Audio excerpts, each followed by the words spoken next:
Hello मेरे प्यारे बच्चों, आप कैसे हैं?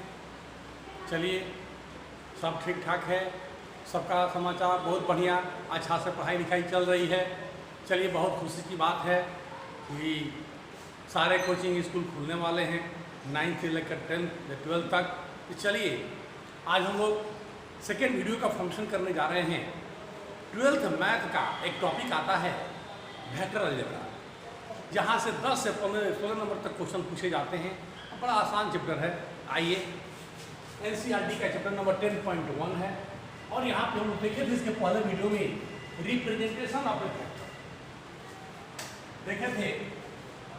रिप्रेजेंटेशन ऑफ ए वेक्टर, सदिश का निरूपण, जरा इसके ऊपर डिस्कस कर लें। तो वहाँ बताया गया था कोई भी वेक्टर क्वांटिटी है, कोई भी सदिश राशि है, उसको एक सरल रेखा के द्वारा दर्शाया जाता है।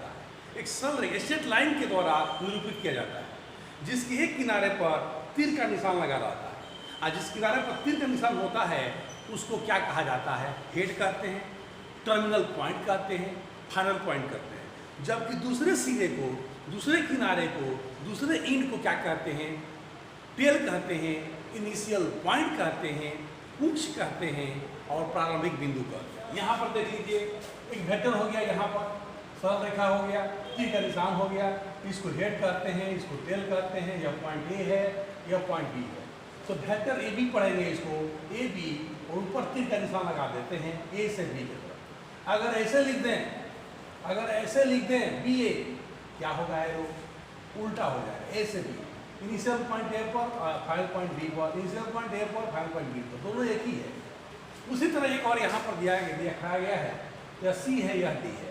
तो वेक्टर सी डी कैसे करेंगे? सी डी ऊपर एरो का चिन्ह लगा देते हैं। सी प्रारंभिक बिंदु है और डी अंतिम बिंदु है। एरो दिखा रहा है कुछ कहाँ है, सी पर, हेड कहाँ है, डी पर।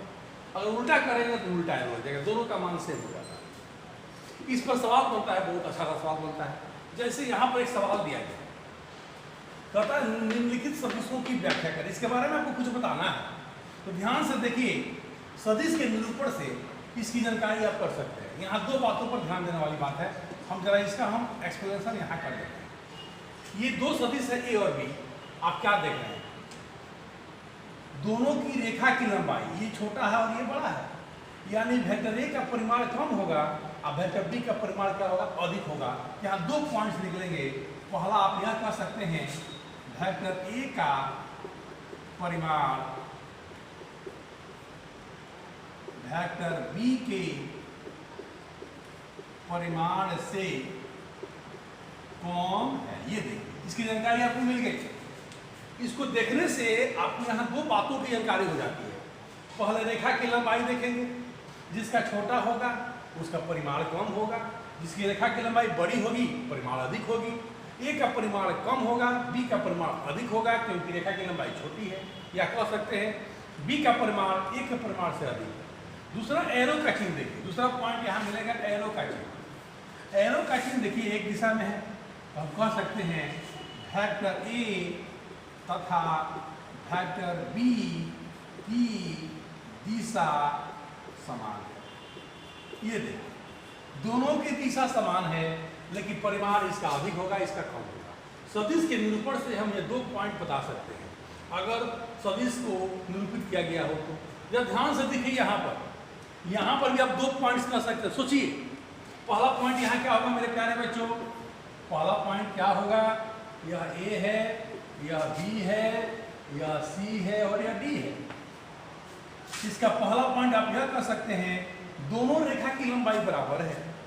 दोनों रेखा की लंबाई बराबर है तो पहला दिमाग में आना चाहिए कि दोनों का परिमाण समान होगा, दोनों वेक्टर का मैग्नीट्यूड समान होगा। आप कह सकते हैं वेक्टर ए तथा वेक्टर बी की परिमाण बराबर है।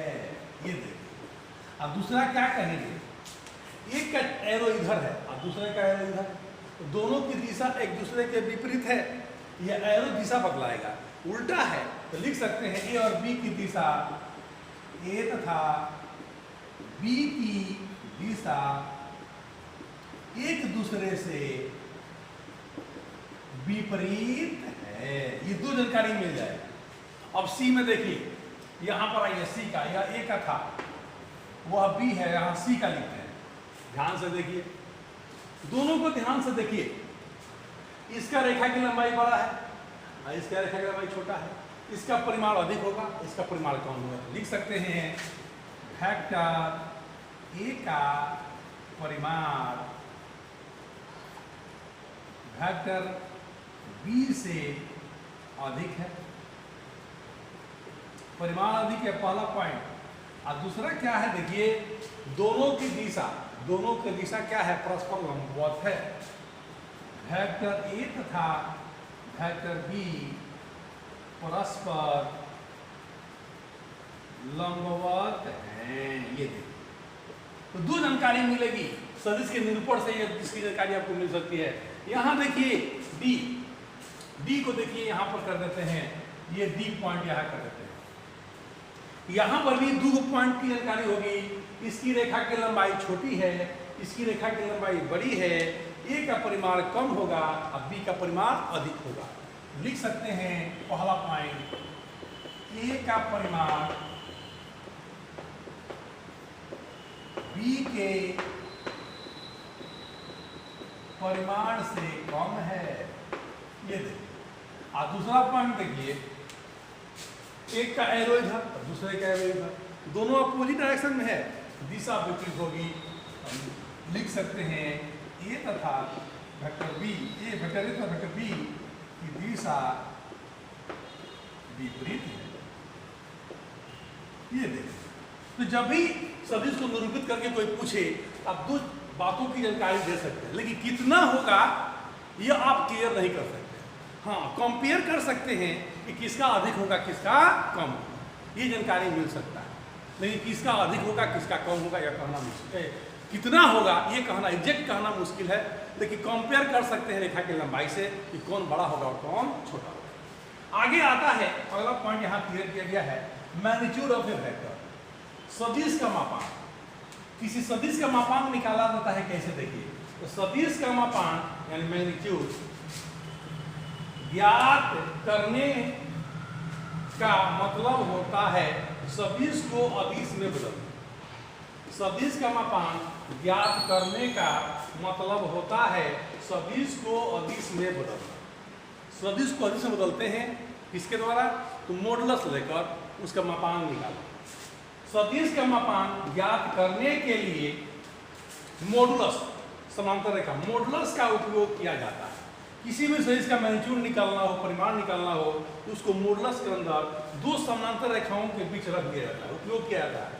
जब वेक्टर को मॉडुलस के अंदर रखा जाता है तब वेक्टर का डायरेक्शन समाप्त हो जाता है। जैसे ही किसी वेक्टर को मॉडुलस के अंदर बंद करेंगे उसकी दिशा समाप्त हो जाती है, केवल मैग्नीट्यूड मिल जाता है और वो अदिश हो जाता है, तथा केवल मैग्नीट्यूड प्राप्त होती है।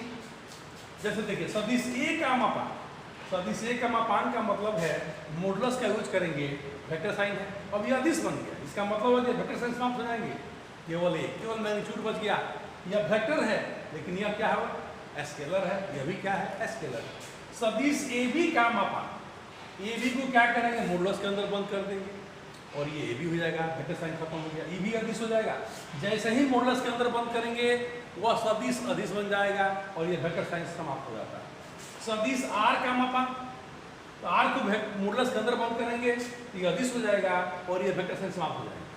ये बहुत महत्वपूर्ण पॉइंट है। अगर वेक्टर ए बराबर दिया गया हो 2i + 3j + 4k, कहता है कि इसका मापांक ज्ञात कीजिए, तो इसको हम आगे क्लियर करेंगे, लेकिन आपको यह याद कर लेना चाहिए। अगर इस तरह का i j k पर दिया गया हो 2i cap + 3j cap + 4k cap, इसको यूनिट पढ़ते हैं, i unit, j unit, k unit पढ़ते हैं। मॉडुलस लेंगे तो रूट आ जाता है, i का गुणांक कितना है 2, तो 2 का स्क्वायर ले लेंगे, प्लस j का गुणांक कितना है 3, 3 का स्क्वायर ले लेते हैं, प्लस और k का गुणांक कितना है 4, 4 का स्क्वायर करेंगे, सबको जोड़ दिया जाता है। अगर ऐसा आ जाए वेक्टर b बराबर i - 4j + 5, यह माइनस में है तो माइनस से यहाँ माइनस नहीं हो गया, सब प्लस होता है। फिर यहाँ b का मॉडुलस लेंगे, b का परिमाण निकालने के लिए रूट देंगे, i का गुणांक क्या है 1, 1 का स्क्वायर, जो जे का गुणन कितना है -4, यहाँ जे का गुणन कितना है -4, तो -4 का स्क्वायर लेंगे अब प्लस 5 के का गुणन क्या है 5 का स्क्वायर करेंगे और सॉल्व करेंगे। इस प्रकार बी का मॉडुलस निकल जाता है। ये बहुत महत्वपूर्ण पॉइंट है मॉडुलस संबंधी, इसको दिमाग में भी रखिएगा, बाद में क्लियर होगा कि क्यों ऐसा होता है। चलिए इसको नोट कीजिए।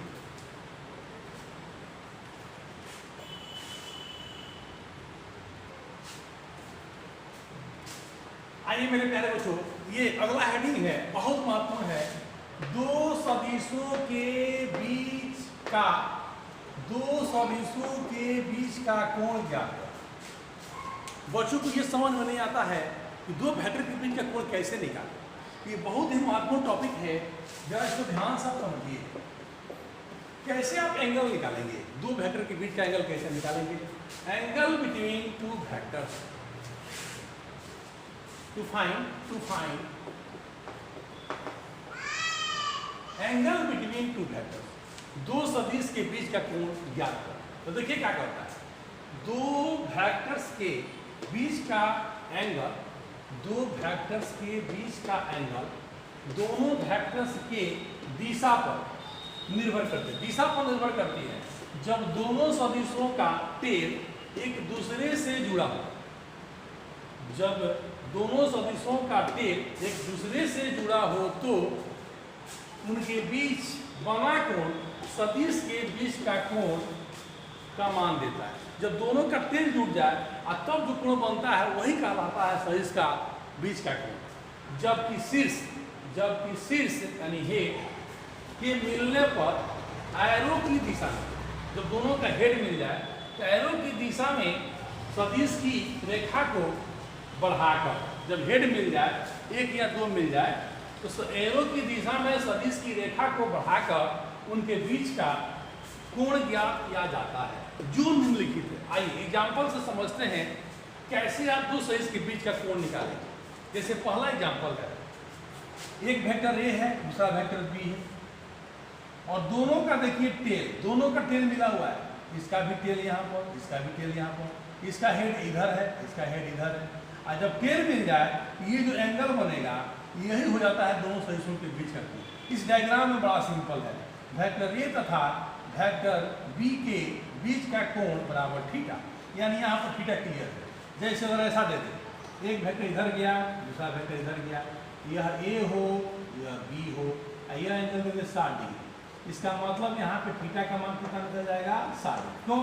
क्योंकि दोनों सदिश ए और बी का टेल एक पॉइंट पर मिला हुआ है। यहाँ देखिए अलग एग्जाम्पल, ए है बी है, दो वेक्टर यहाँ पर लिए गए हैं, वेक्टर ए और वेक्टर बी। लेकिन ये पॉइंट देखिए यहाँ पे क्या हो रहा है, इसका हेड मिल रहा है और इसका टेल मिल रहा है, यहाँ गड़बड़ है। इसका हेड और इसका टेल, तो कहता है एरो के दिशा में आगे बढ़ाइए, और यह एंगल दिया गया 120, तो ए और बी के बीच का एंगल क्या होगा? तो कहता है एरो को आगे बढ़ाते हैं, यानी इसको आगे आप बढ़ाएंगे। ये देखिए, अब ये यहाँ आ जाएगा, अब इसका टेल यहाँ आ गया, ये वेक्टर ए का टेल हो जाएगा, वेक्टर बी का टेल हो जाएगा। अब ये जो कोण होगा यही थीटा का मान देगा। जब यह 120 है तो दोनों कोणों का योगफल 180 होगा, 120 है तो कितना हो जाएगा बोलिए 60 डिग्री। यानी यहाँ पर वेक्टर ए और बी का बीच का कोण कितना होगा, ए तथा बी के बीच का कोण यहाँ हो जाएगा 60 डिग्री होगा। मेरे प्यारे बच्चों 60 डिग्री, कंफ्यूज मत होइए। जरा इसको हम मिटा दें तब आगे बढ़ते हैं।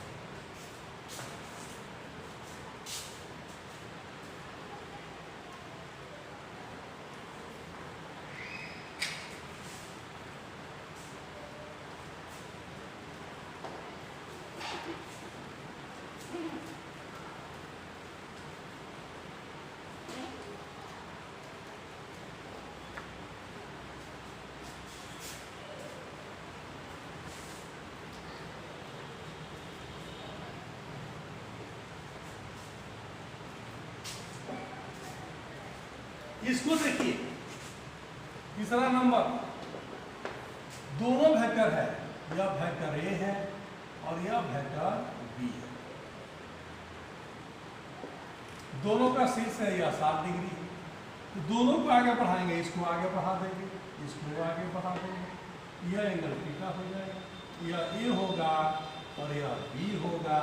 जब यह 60 है तो यह 60 हो जाएगा, यानी यहाँ पर दोनों के बीच का एंगल कितना होगा 60। इसमें कोई दिक्कत नहीं। यहाँ देखिए, इसमें देखिए यह ए है यह बी है, इसका यह शीर्ष यहाँ दिया गया है और यह एंगल कितना है बोलिए 60 डिग्री। इसको आगे बढ़ाएंगे, ऐसे आगे बढ़ा दिए। अब इसका टेल यहाँ, अब इसका टेल अब यहाँ आ गया, ये ए है तब यहाँ ए आ गया, ये हो गया, ये बी हो गया। अब ये एंगल बनेगा जब ये 60 है, ये हो जाएगा 120 डिग्री, यानी यहाँ पर ए तथा बी के बीच का कोण यानी थीटा बराबर आ जाएगा 120। यहाँ 120 डिग्री कोण बनेगा। अब ये देखिए, ये दोनों बहुत ही महत्वपूर्ण क्वेश्चन है। दोनों के ऊपर हम लेते हैं 5 और 6।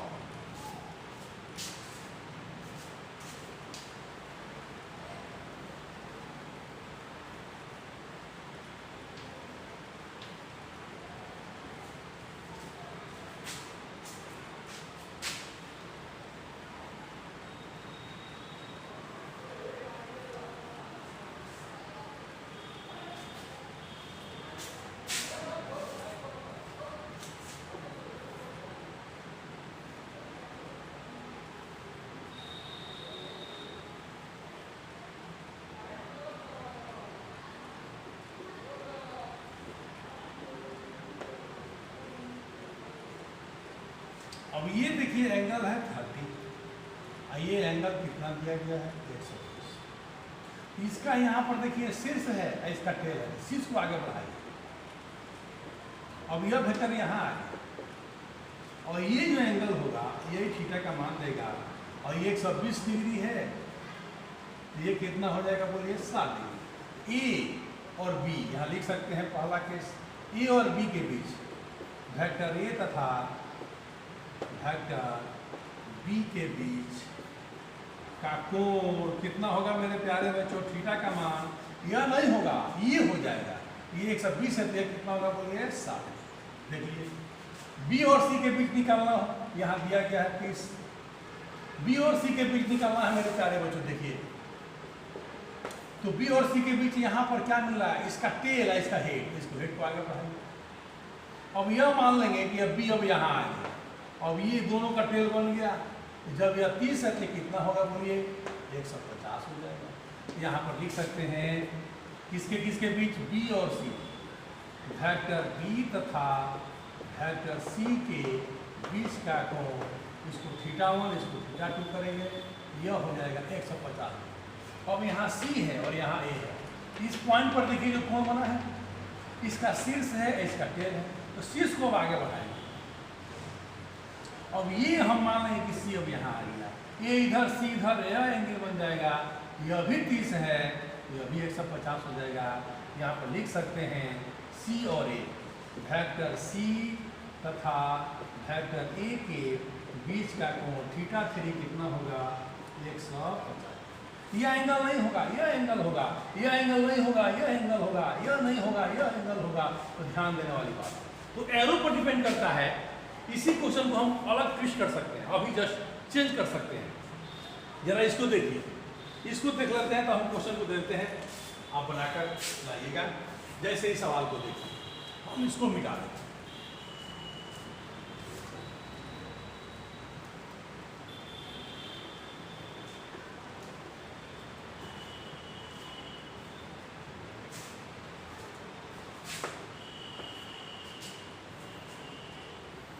एरो पर ध्यान देना है, एरो पर ये देखिए है, इधर एरो है, यह वेक्टर ए है। इसमें देखिए इधर एरो है, यह वेक्टर बी है। इसमें देखिए इधर एरो है, वेक्टर सी है। इसमें देखिए इधर एरो है, यह वेक्टर।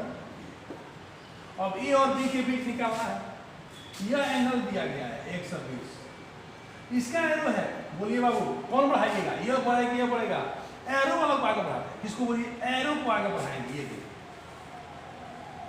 देखिए अब यह ए को मान लेंगे कि यहाँ आ गया, अब यह ए हो गया, यह बी हो गया। ए और बी के बीच का कोण ये बनेगा, ये नहीं होगा।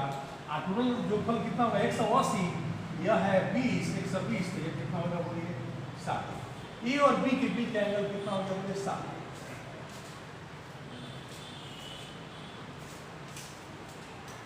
यहाँ लिख देंगे वेक्टर ए तथा वेक्टर बी के बीच का कोण θ1 बराबर 60। देखें अब जरा बी और सी के बीच के देखिए कितना एंगल दिया गया था, ये 60 दिया गया था। देखिए इसको ऊपर हम भेजेंगे, एरो जिसका है जिसका पिन उसको ऊपर कर देंगे। ये बी अब यहाँ आ गया और ये एंगल बन जाएगा मेरे प्यारे, जब यह 60 है यह हो जाएगा 120।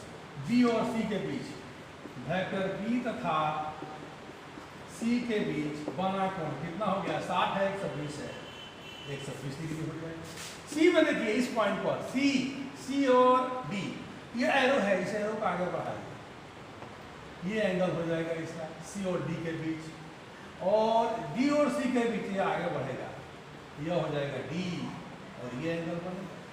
तो जितना एंगल दिया गया था उसमें से घटा दें। इस प्रकार यह क्वेश्चन सॉल्व हो जाएगा। ये महत्वपूर्ण क्वेश्चन है, ये एरो पर डिपेंड करता है, इसी को हम चेंज कर सकते हैं। क्वेश्चन को नोट कीजिए, एक सवाल देते हैं जिसको आप सॉल्व कीजिएगा। आइए एक सवाल देते हैं, इस पर इसको मिटा दें।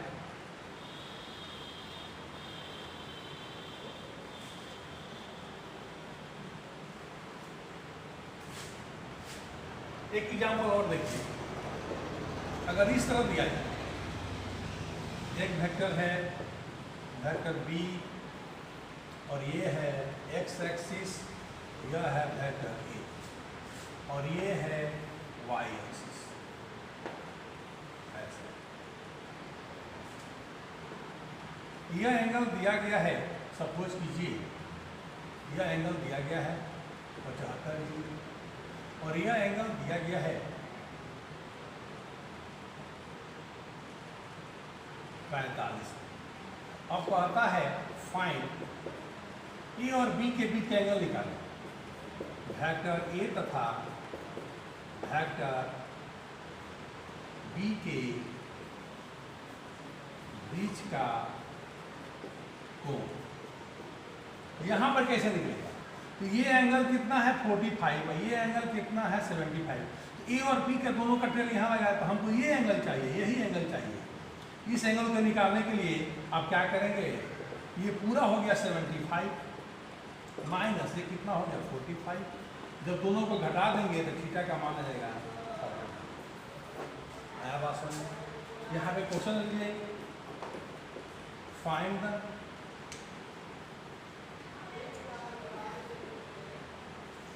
दो सदिशों के बीच का कोण या पहला डायग्राम।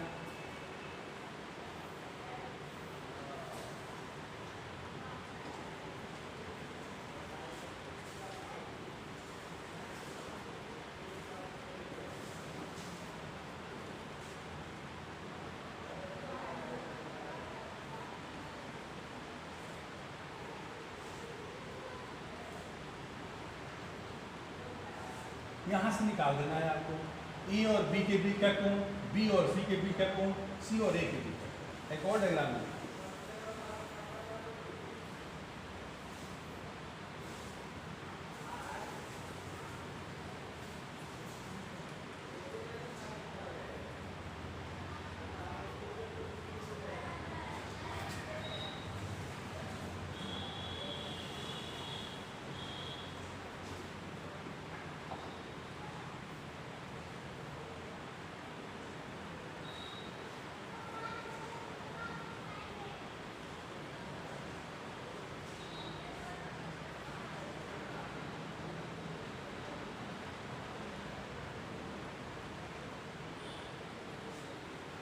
ये क्वेश्चन है, प्रयास कीजिएगा बना कर लाने के लिए, और इसके बाद हम फिर अगला टॉपिक बनाएंगे।